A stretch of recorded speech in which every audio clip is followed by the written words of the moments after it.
Hello বন্ধুরা, Chinese style mix fried rice বানিয়েছিলাম।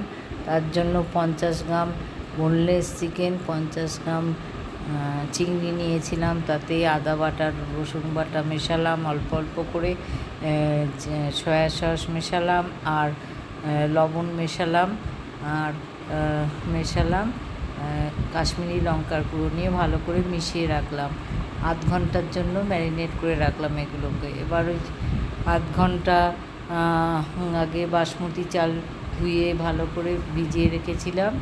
আর হাঁড়িতে জল ফুটে উঠলে তাতে দিলাম সাদা তেল আর অল্প লবণ।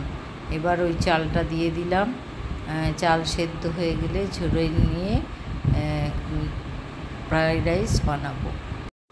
হ্যালো ফ্রেন্ডস, আমি এবার দেখাচ্ছি কী করে মিক্স ফ্রাইড রাইসটা করেছিলাম। সাদা তেল দিলাম, 2টো ডিম ফাটিয়ে দিয়ে দিলাম।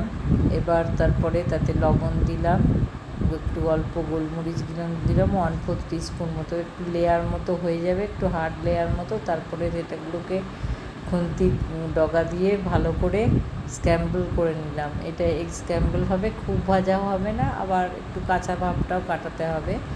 নিয়ে এই এগ স্ক্র্যাম্বলটাকে তুলে রাখলাম।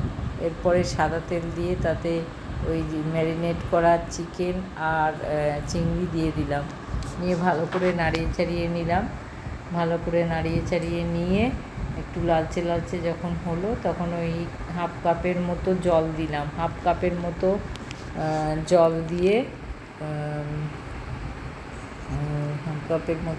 দিয়ে ঢাকনা দিয়ে দিলাম, কড়াইয়ে ঢাকনা দিলাম একটু সেদ্ধ হওয়ার জন্য। দেখুন জল দেওয়া হয়েছে, এবার ঢাকা দিয়ে দিলাম। এবার সেদ্ধ হয়ে গেছে, তখন ওগুলোকে নামিয়ে নিলাম। নিয়ে কড়াইটাকে আবার ভালো করে জল দিয়ে ধুয়ে নিলাম।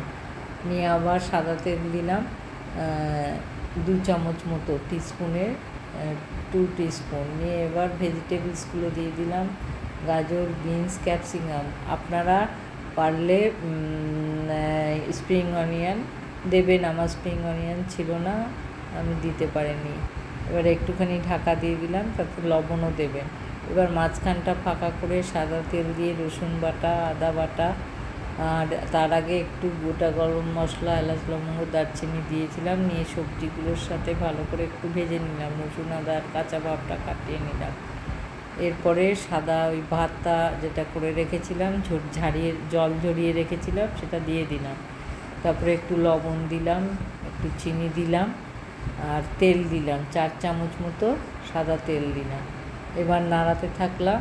একটু নাড়ানোর পর তারপরে ওই এগ স্ক্র্যাম্বল, চিকেন, চিংড়ি সব মিশিয়ে দিলাম, ভালো করে মিশিয়ে দিলাম। 2টো হাতা দিয়ে মিশিয়ে দিলাম, গোলমরিচ গুঁড়ো দিলাম, নিয়ে লবণ দিলাম, চিনি দিলাম, নিয়ে মিশিয়ে একটু সয়া সসও দিলাম, নিয়ে একটু ভিনিগারও দিয়েছিলাম। নিয়ে ভালো করে মিশিয়ে আপনারা এবার করে দেখবেন, আমাকে জানাবেন কেমন হলো।